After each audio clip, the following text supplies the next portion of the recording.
Hey guys, it's Vara, and it is time for our monthly supporter Q&A.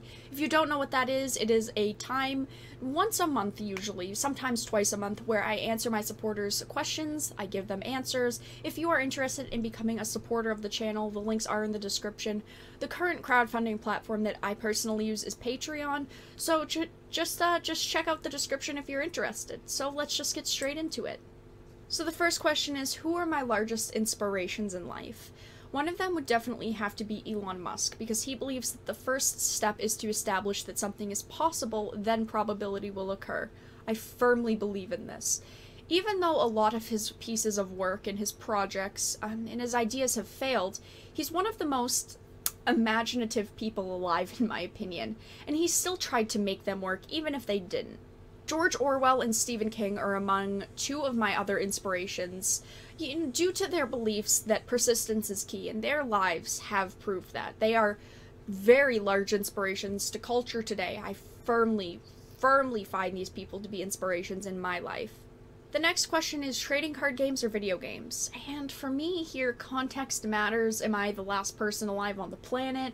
Would there be someone to play trading card games with? Is there electricity to play video games? I hate to ask this, but I know that I would choose one and then it would be the Twilight Zone episode Time Enough at Last. I know that's what would happen to me, where the bookworm doesn't have enough time to read in his everyday life, and then the world ends and he's got all the time in the world until his glasses fall off and break, and then he's virtually blind and he can't read.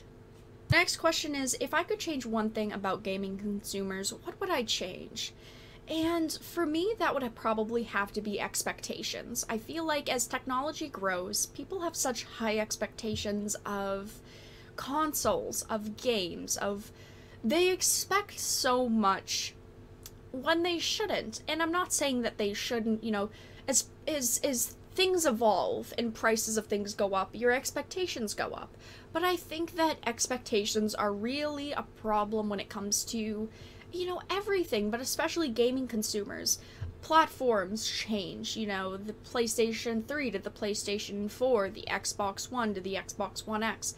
They had larger changes, but if you look at 15 years ago compared to now, technology isn't going to see a jump like that anytime soon, and I feel like that is what people expect. They expect the next jump to happen when it's not happening anytime soon.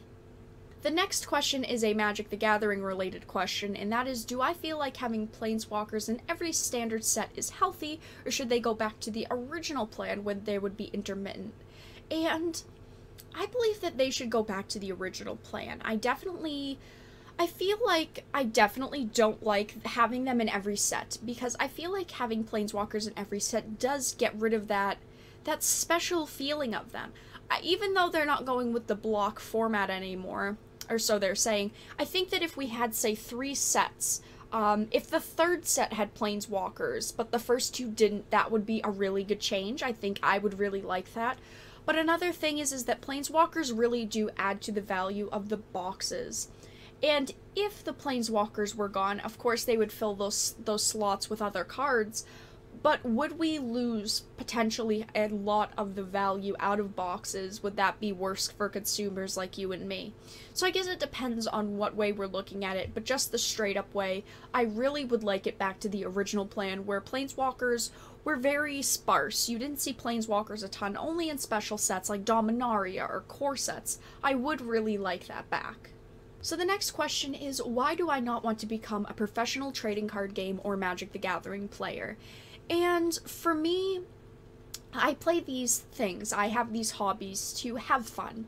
It is great to make money off of your hobbies and things that you enjoy, activities that you enjoy. But my worry would be, I would get burnt out with things like trading card games or like Magic the Gathering.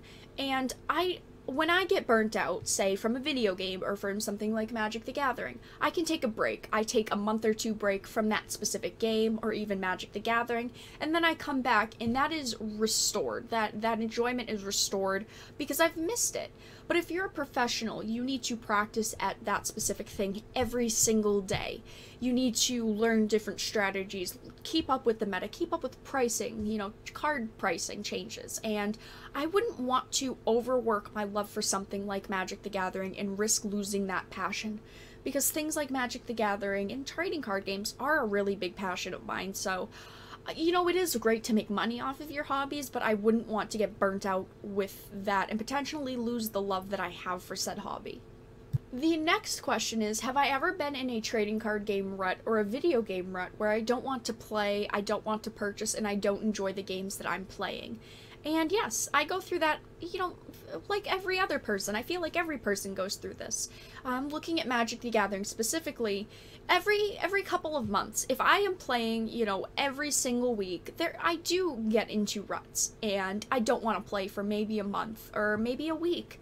You know, however long the rut lasts, I feel like burnout is very real when it comes to trading card games, video games, because as soon as you get into, you know, the grind of it and you really are experiencing it every day, eventually you are going to feel, meh, I'm a little bit bored of it. I've been doing this for a while. I don't want to particularly play it right now.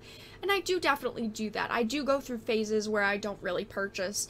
Even the past maybe 3 months for myself personally, I've been purchasing less Magic the Gathering, just because I didn't need it. I'm not going to purchase product needlessly that I don't particularly want or I don't particularly need. So that is also a phase of burnout as well, is spending too much money on your hobbies like Magic the Gathering. After you spend so much money, you feel like I finally have these cards or these little treasures in my hand. But wow, that was a lot of money and I'm kind of burnt out, so I think I'm going to hold back for a couple of months. So I definitely have been in that, and I feel like any player that has really enjoyed and loved something, you know, they eventually do get burnt out at least a little bit. Even if they don't admit it, you know for a fact that they have. One of the next questions is an interesting one. Do I think that censorship has gotten worse since the get woke, go broke has become a trend? And censorship in the media has always been a problem. Even if you look back at something like Night Trap, it caused the creation of the ESRB due to how upset people really were over it, you know. When you think back to Mortal Kombat and Doom originally when they came out, you know, people were trying to censor those as well because we actually had a version for the SNES that had no blood in it, whereas the Genesis version did have blood in it.